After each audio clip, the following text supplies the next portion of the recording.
Buenos días, estimados oyentes de radio. Son las 7 de la mañana, las 6 en Canarias. Arranca a esta hora. Es la mañana de Federico.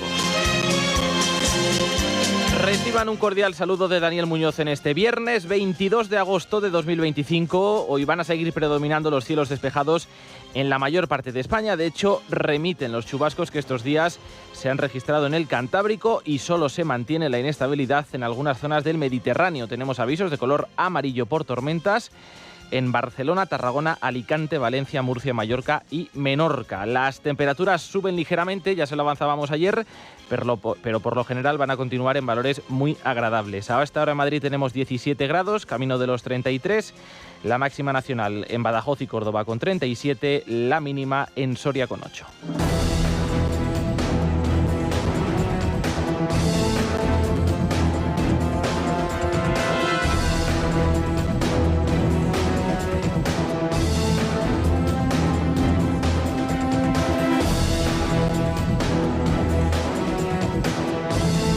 Las comunidades autónomas más afectadas por esta histórica oleada de incendios en España ya empiezan a trabajar en planes de desescalada. Según el último balance, se ha reducido a 18 los focos activos en nivel máximo de gravedad, aunque aún quedan por delante días de intenso trabajo. En Galicia, las llamas han calcinado cerca de 90.000 hectáreas y en las últimas horas se han registrado 2 nuevos incendios en los municipios de Vilaboa y Oia, ambos en la provincia de Pontevedra. Este último ha obligado a desalojar a 45 personas que estaban, en este caso, pasando unos días en un camping de la zona. En Castilla y León, el 75% de los vecinos desalojados ya han regresado a sus hogares, aunque esta pasada noche ha tenido que ser evacuada la localidad de Anllarinos por la reactivación del fuego de Anllares. En cualquier caso, en la provincia de León, la mayoría de los incendios también están estabilizados. En Extremadura, las autoridades ya han podido controlar el incendio de Jarilla, que ha alcanzado un perímetro de 170 kilómetros y ha arrasado 17.000 hectáreas. Además, sepan que los bomberos de Mallorca han confirmado la extinción del incendio declarado en la noche de este jueves en el Parque Natural de Salbufera, en Alcudia, situada al norte de la isla, y en el que se han contabilizado hasta 6 focos. Los efectivos de bomberos se han retirado en torno a las 2:30 de la madrugada. La policía ha abierto ya una investigación para esclarecer unos hechos que se han considerado como intencionados después de que los bomberos hayan informado de diferentes subfocos. Desde el pasado 1 de junio, según el último balance del Ministerio del Interior, son 40 los detenidos y 119 los investigados por su participación en estos incendios. Hoy el presidente del Gobierno volverá a interrumpir sus vacaciones en La Mareta para regresar a la península. Pasado mediodía tiene previsto visitar el puesto de mando avanzado del incendio de Somiedo y Cangas del Narcea en el Principado de Asturias. Desde allí realizará una declaración institucional. Veremos si para concretar nuevos anuncios. Entre tanto, la batalla política entre las distintas administraciones a propósito de cómo se ha gestionado y se sigue gestionando esta emergencia continúa. Hoy el diario El Mundo revela que la Comunidad de Madrid pidió el pasado 17 de agosto, es decir, el pasado domingo, discutir si el Gobierno central debía tomar el control de la situación. El ejecutivo de Isabel Díaz Ayuso manifestó su discrepancia por el hecho de que este debate no formara parte de la reunión del Comité Estatal, que es el organismo encargado de monitorizar la evolución de los incendios. También tenemos nuevas declaraciones relacionadas con la tardanza en el despliegue de medios. Por un lado, la presidenta de la Junta de Extremadura, María Guardiola, ha reconocido que hasta el pasado viernes su comunidad no solicitó a Interior más recursos. Nosotros solicitamos ayuda y pedimos, entre otras cuestiones, además de la presencia o mayor presencia del Ejército, medios del Mecanismo Europeo de Protección Civil. Y es cierto que lo pedimos el viernes y no tenemos respuesta hasta el domingo. Por otro lado, el ministro del Interior ha desmentido las informaciones que apuntan que el Gobierno no pidió ayuda a la Unión Europea hasta el pasado 15 de agosto. Ya el día 11 de una forma oficiosa, pero el día 12 de agosto oficialmente se solicitó la cooperación y colaboración del mecanismo europeo. Aviones ya franceses estaban actuando en Galicia y en Castilla y León el día 14 de agosto. siguen sin ponerse de acuerdo con las fechas. Y en el marco de esta guerra, una figura ha emergido en las últimas 48 horas, acaparando buena parte del protagonismo. Me refiero a Virginia Barcones, la directora de Protección Civil, que se ha revelado como un ariete de Pedro Sánchez para contrarrestar las críticas del Partido Popular. El miércoles defendió la labor del Ejecutivo y ridiculizó a los presidentes autonómicos del Partido Popular. Esas palabras han encontrado este jueves la feroz y desde luego no sé si poco inteligente respuesta de los populares, y lejos de rectificar y respetar la imparcialidad de su cargo, Barcones ha multiplicado sus apariciones públicas para alimentar esa confrontación. Maite Loureiro, buenos días. Buenos días. El PP acusa a la directora de Protección Civil, Virginia Barcones, de pirómana por atacar a las comunidades del PP en la gestión de los incendios. Elías Bendodo, vicesecretario de Política Autonómica. Las declaraciones, nada más y nada menos, de la directora general de Protección Civil, que se supone que es una profesional, que debe hablar de cuestiones técnicas y de cómo ha podido colaborar o ayudar en la extinción de los incendios en colaboración con otras administraciones. Pues no, la directora general de Protección Civil es una pirómana más. Se ha dedicado en sus declaraciones a insultar a los gobiernos autonómicos. Así es imposible dar solución a los problemas. Le responde Barcones, que se muestra escandalizada. ¿Hasta dónde vamos a llegar? ¿Hasta dónde? ¿Qué vale para intentar desacreditar a una persona? ¿Hasta dónde llega la crítica política? La directora de Protección Civil, militante del PSOE desde el año 98, anterior delegada del Gobierno en Castilla y León, ya empleó esta misma táctica contra el PP durante la Dana, cuando dijo que hubo medios suficientes y solo dependía del Gobierno valenciano el solicitarlos. Luego, a partir de las 8, repasaremos con Maite en detalle su trayectoria socialista. En cualquier caso, el Gobierno rápidamente no solo ha salido en defensa de Barcones, sino que ha aprovechado las palabras de Bendodo para acusar a los populares de crispar y a su vez arremeter contra Alberto Núñez Feijóo. El PSOE incluso emitía anoche un comunicado refiriéndose al líder de la oposición como el político más sucio del país. Margarita Robles y Pilar Alegría. Mire, es muy cómodo para algunos estar en los despachos hablando y criticando, y por favor le pediría al señor Bendodo que agradezca y elogio el papel, lo que a mí respecta, de las Fuerzas Armadas y de toda la gente de Protección Civil.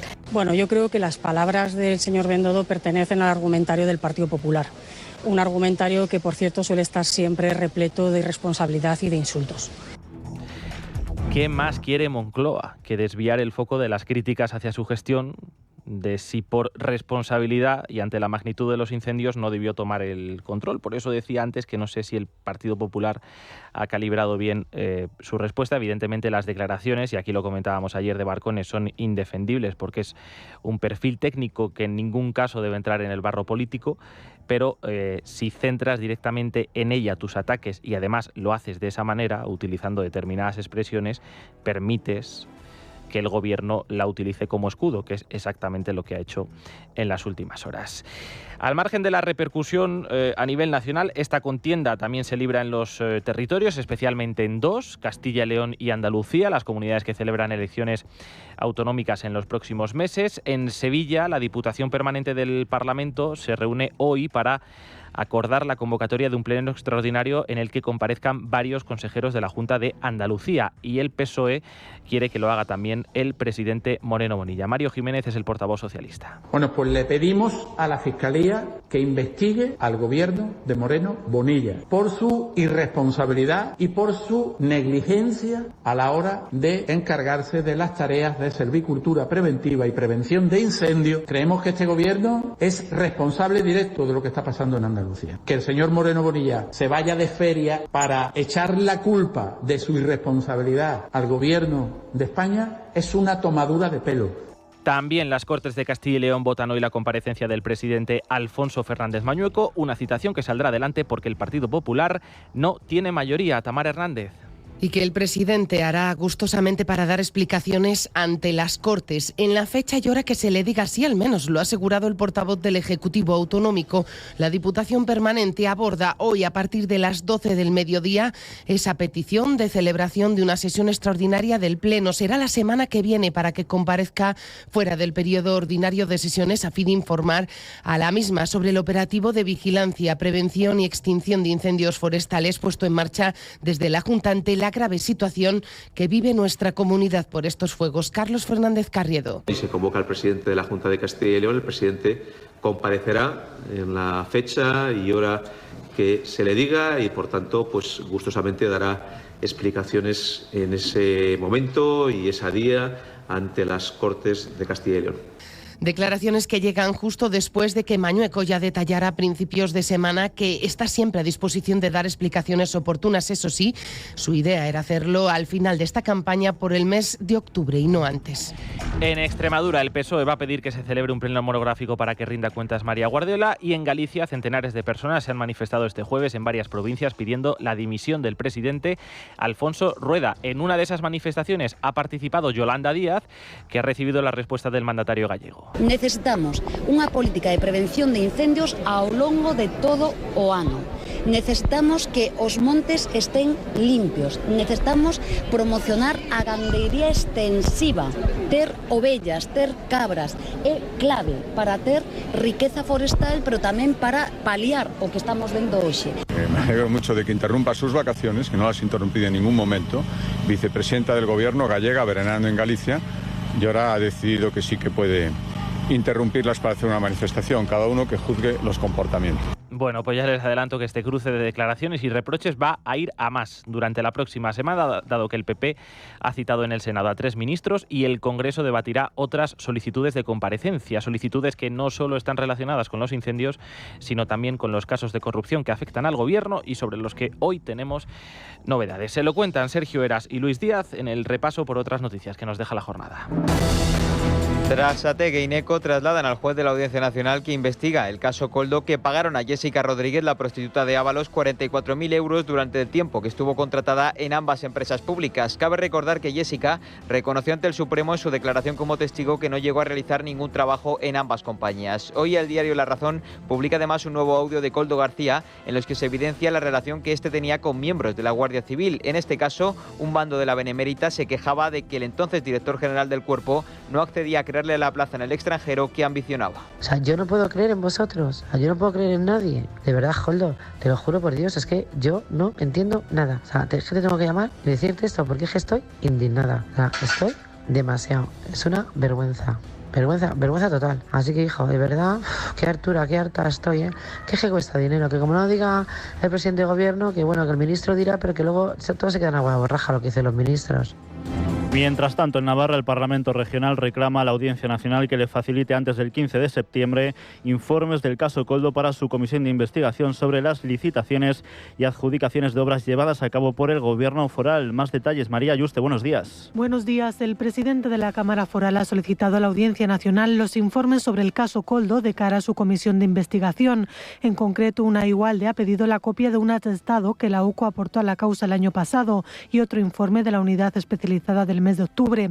Además, pide una copia de la declaración de Víctor de Aldama antes de que se acordara su salida de prisión y una copia del escrito que presentó el presunto conseguidor de la trama sobre el reparto de comisiones. Una comisión de investigación en el Parlamento de Navarra, por cierto, en la que PSOE, Bildu y Geroa Bai han vetado la comparecencia de la presidenta de la comunidad.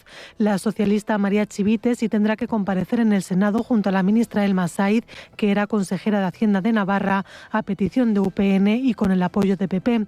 Precisamente la presidenta de UPN, Cristina Ibarrola, ha hecho referencia al caso Koldo en la rueda de prensa para hacer balance de los 2 años de legislatura.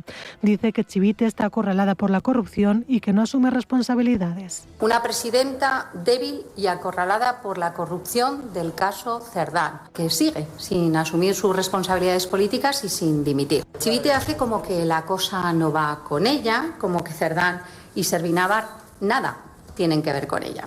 Los socialistas navarros responden que están centrados en gobernar desde el rigor, mientras que UPN, dicen, convierte la política del barro en su estrategia. La secretaria de organización del PSN, Esther Iso, dice que Chivite ha comparecido hasta en 3 ocasiones en el Parlamento sobre la adjudicación de los túneles de Belate y que acudirá al Senado cuando sea llamada a comparecer. Y por enésimo día consecutivo, la inmigración ilegal sigue acaparando titulares en los diarios de tirada nacional. Hoy tenemos varias noticias al respecto que, analizadas desde luego en su conjunto, prueban la total ausencia de una política migratoria clara y definida de la que participen además todas las administraciones. Este jueves ha llegado a la península un nuevo grupo con 9 menores inmigrantes procedentes de Canarias. Se trata de la tercera derivación realizada hasta la fecha en base al auto del Tribunal Supremo que obliga al Gobierno a hacerse cargo de cerca de 1.000 menas. El próximo domingo, además, saldrá otro grupo. El Gobierno, eso sí, sigue sin hacer público el destino, una opacidad que critican desde el Partido Popular. Todo ello mientras varias asociaciones de guardias civiles insisten en reclamar más medios para combatir la inmigración ilegal en Ceuta, donde aumentan los intentos de entrar a nado. En Baleares las llegadas aumentan un 77% este año. La presidenta Marga Proens anuncia que pedirá la suspensión al Supremo del reparto de menas ante la presión migratoria. Desde el Gobierno, la ministra de Juventud e Infancia, Sira Rego, lo tacha de racismo. Esteban Fuentesal, buenos días. Buenos días. La presidenta del Gobierno balear, Marga Proens, ha anunciado este jueves, tras la reunión con los 4 presidentes de los consells insulares, que el Ejecutivo Autonómico pedirá al Tribunal Supremo la suspensión cautelar del reparto de menores migrantes no acompañados procedentes de Canarias y Ceuta, previsto para el próximo 28 de agosto. Proens afirma que Baleares actualmente acoge a 680 menores migrantes, de los que más de 300 han llegado este año en patera, lo que mantiene una sobreocupación en los centros superior al 1000%. En lo que va de año ya han llegado casi 5.000 personas en patera a las islas y solo en los últimos 15 días han sido rescatados más de 1.500 migrantes. La presidenta ha denunciado la falta de apoyo del Ejecutivo Central, reclama que regresen ya de las vacaciones y además asegura que la información que reciben es nula. De estos casi 5.000 que llevamos en lo que va de año, no tenemos ni la más mínima información. No sabemos quiénes son, no sabemos de dónde vienen, no sabemos por qué vienen, no sabemos a qué vienen, no sabemos dónde están en estos momentos, no sabemos dónde se van. Es nula la información por parte del Gobierno de España aquí con las instituciones autonómicas y con las instituciones insulares. Proens ha confirmado además que llevará la situación a Europa en la reunión del próximo 22 de septiembre junto a los presidentes de los consells insulares con el comisario de Interior e Inmigración Magnus Brunner, donde pedirá la activación de Frontex en Baleares. En crónica internacional, Israel ya da los primeros pasos en la ciudad de Gaza. La comunidad internacional, entre ellos España, condenan la ofensiva de Israel en la ciudad de Gaza y su plan para dividir Cisjordania, mientras Netanyahu pide a funcionarios médicos y organizaciones humanitarias la evacuación de la ciudad de Gaza. Además, ha dado órdenes para iniciar de manera inmediata negociaciones para liberar a todos los rehenes que siguen retenidos en la franja y poner fin a la guerra en condiciones aceptables, dice, al mismo tiempo que recalca que seguirá adelante con su ofensiva. Reitera que un acuerdo de alto al fuego no implica la renuncia de eliminar a Hamás de Gaza. Lo haremos de todos modos. Nunca hubo duda de que no íbamos a dejar a Hamás. Creo que el presidente Trump lo dijo. Hamás tiene que desaparecer de Gaza.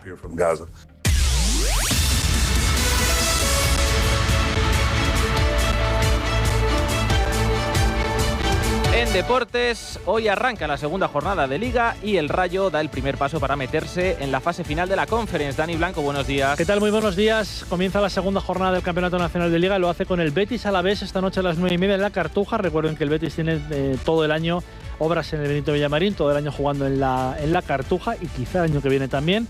Pero desde luego el partido de hoy va a ser allí. Los grandes, mañana 7:30 Atlético de Madrid-Elche y 9:30 Levante-Barcelona.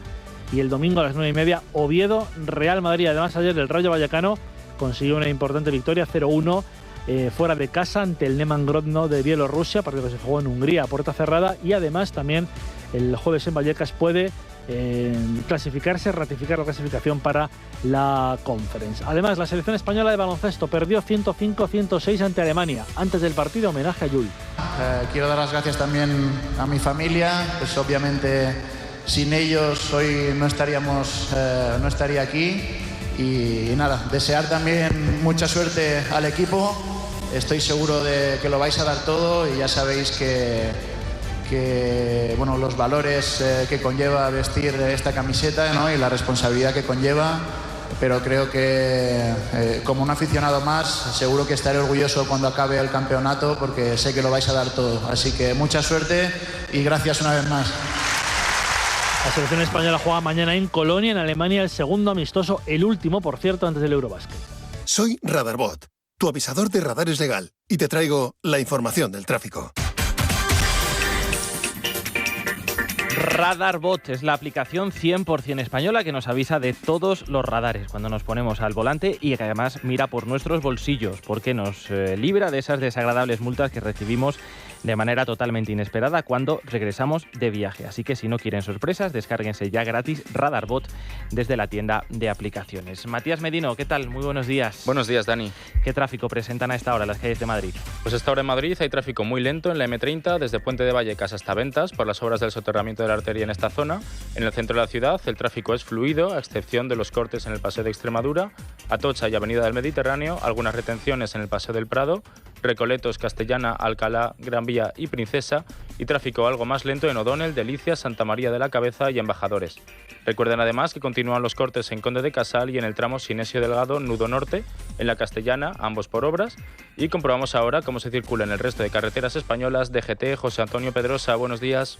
¿Qué tal? Muy buenos días. Arrancamos la jornada y un día más pendiente de esos cortes de carreteras por los incendios que a esta hora son un total de 10 vías secundarias totalmente intransitables. La mayoría de los cortes siguen estando en Castilla y León, en las provincias de León, Zamora y Palencia, con hasta 7 carreteras cortadas. Añaden 2 vías más en Lugo, otra en Soutelo y en Cáceres, en Herbaz.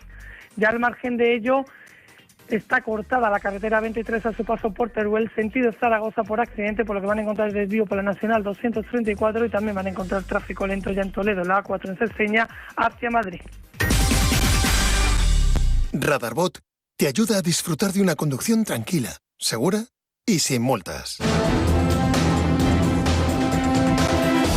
Es viernes 22 de agosto de 2025, siguen escuchando Es la mañana de Federico en Es Radio. Afrontamos una jornada de lluvias en el Mediterráneo, cielos despejados en el resto de España y temperaturas en ligero ascenso. A esta hora en Madrid tenemos 17 grados, camino de los 33, la máxima nacional en Badajoz y Córdoba con 37, la mínima en Soria con 8.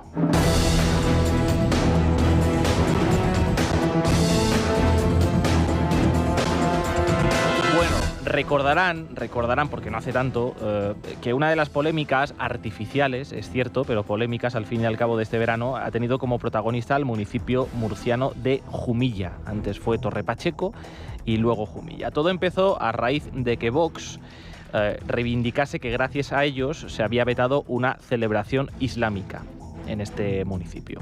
Rápidamente el gobierno utilizó políticamente este supuesto veto, y ahora entenderán lo de supuesto, para alimentar su discurso del miedo frente a la derecha, frente a aquellas políticas que pudiera poner en marcha en caso de que llegara al gobierno, y dado que el Partido Popular actuó tarde y mal, estuvimos cerca de una semana hablando solo de Jumilla.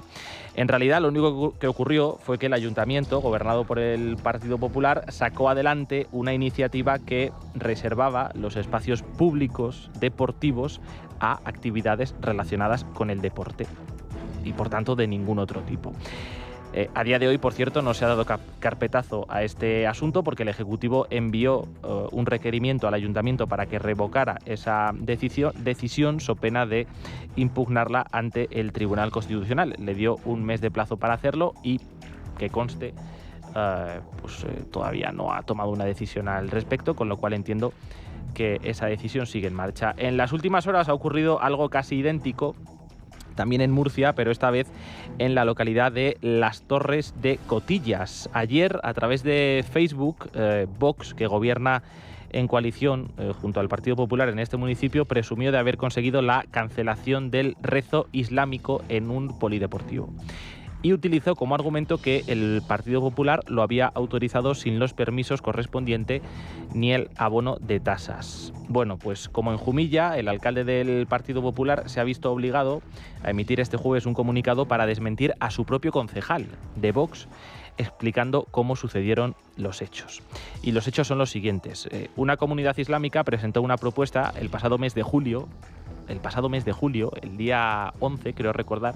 Ya aclarará también Vox por qué lo hace público ahora, si esto sucedió hace más de un mes, para celebrar un evento en este recinto, en un recinto deportivo. La corporación municipal dio el visto bueno.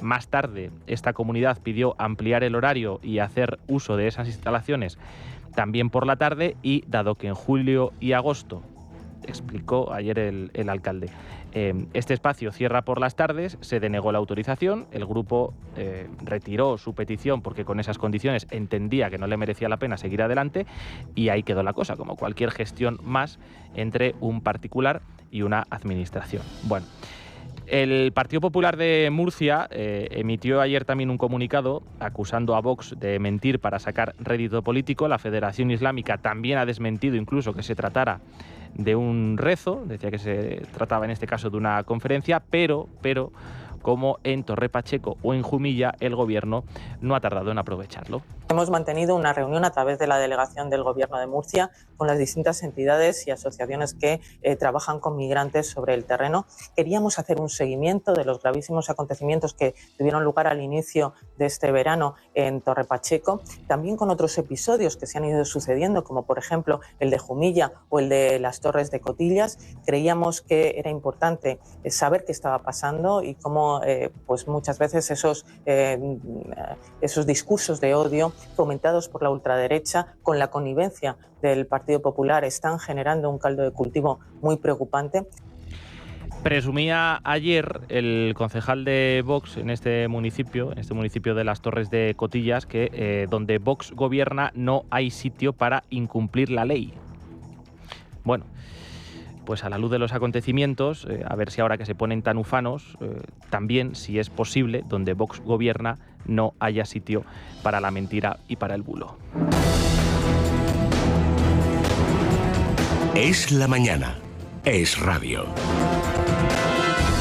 8 menos 25, una hora menos en Canarias. Rápidamente, con Sergio Heras y Elena de Blas, vamos a repasar otras noticias del día en titulares.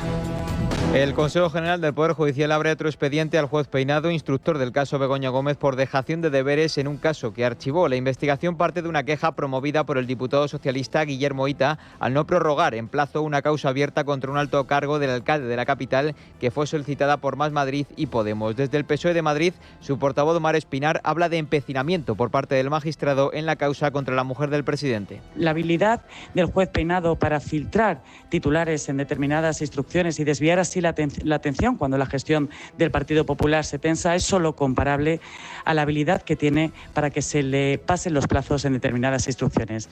Hay que recordar que el señor Peinado no solo cobra por hacer la instrucción de la señora Gómez, con la que lleva más de un año, no ha sacado absolutamente nada y sigue empecinado en ella.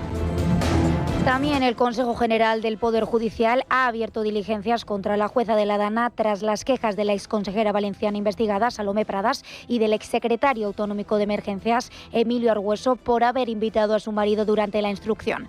La defensa de la exconsejera expone que su derecho de defensa ha sido gravemente afectado por resoluciones judiciales que, a su entender, contienen frases categóricas sin suficiente base probatoria y con falta de imparcialidad al establecer, dice, opiniones predeterminadas en el caso. La Audiencia Nacional ha pedido informes a la policía antes de decidir si prohíbe o no una marcha en Bilbao este viernes que reclama la vuelta de presos etarras. El juez Ismael Moreno ha acordado que se deben revisar las circunstancias concretas de la convocatoria por si pudieran suponer un delito de enaltecimiento del terrorismo. Precisamente en las celebraciones de la Semana Grande ya hay programadas varias comidas y conciertos en recuerdo a miembros de la ETA. Desde Covite ya han documentado 135 actos de apoyo a la banda terrorista durante estas fiestas de verano en el País Vasco y en Navarra, lo que está suponiendo una auténtica humillación para las víctimas.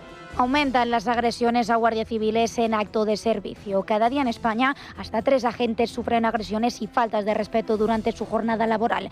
Denuncian la tendencia de estos últimos años con un aumento progresivo desde 2021 ante la inacción del Ministerio del Interior. Los agentes subrayan la falta de castigos reales y la poca ayuda que reciben desde las instituciones para hacer frente a los costes de recuperación.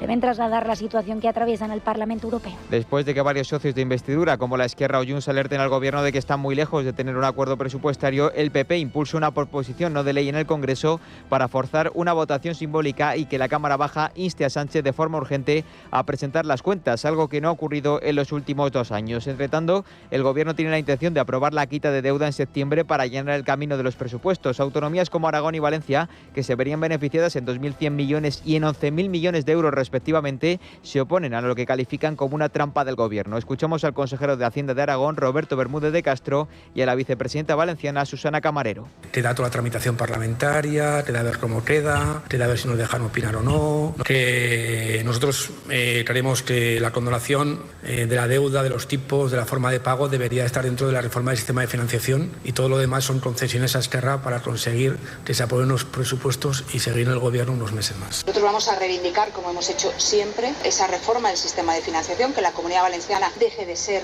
la comunidad peor financiada, que esté a la cola de financiación. Vamos a apostar por ese fondo de nivelación mientras se produce esto y no queremos trampas del Gobierno de España que tapen lo verdaderamente importante que es que se reforme el sistema de financiación. Sabemos que esta es una medida que no va para beneficiar a la Comunidad Valenciana, sino para que Pedro Sánchez aguante.